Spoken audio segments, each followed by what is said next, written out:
জিন বলেছিল যে আমি একদিন আমার 6টি ফুল আর লক্ষ লক্ষ প্রজাপতিতে ছেড়ে চলে যাব। এমন একটা দিন আসবে যেদিন আর্মিদের মাঝে সকালে ঘুম থেকে উঠে আর্মিরা ফোন হাতে নিয়ে মনে পড়বে যে আজ বিটিএস এর লাস্ট কনসার্ট বা আজ তাদের ডিসব্যান্ড হওয়ার দিন। আর্মিরা আমাদের 7 রাজাকে হারাবো। সত্যি তো, বিটিএসরা আমাদের ছেড়ে চলে যাবে।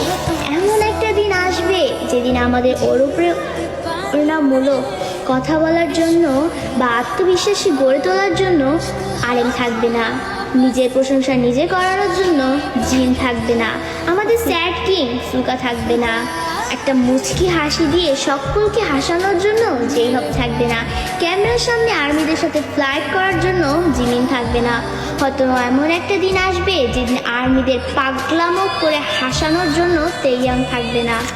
হয়তো সেদিন এমনও হতে পারে বানি ইসমাইল দিয়ে র্যাপ মনস্টার বলার জন্য জাঙ্কুক থাকবে না। সেদিন হয়তো বা বিটিএস নামক ওই ব্যান্ডটা থাকবে না। হয়তো তাদের আর কোনো গান অ্যালবাম রিলিজ হবে না। আমরা হয়তো বা আমাদের 7 রাজাকে আর কোনোদিনও ফিরে পাবো না। আমরা আর্মিরাই চাই না যে আমাদের প্রাণপ্রিয় বিটিএস 2027 সালে ডিসব্যান্ড হয়ে যাক, কিন্তু 2027 সালেই হোক বা 2034 সালেই হোক, একদিন না একদিন তাদের সব কিছু ছেড়ে চলে যেতে হবে।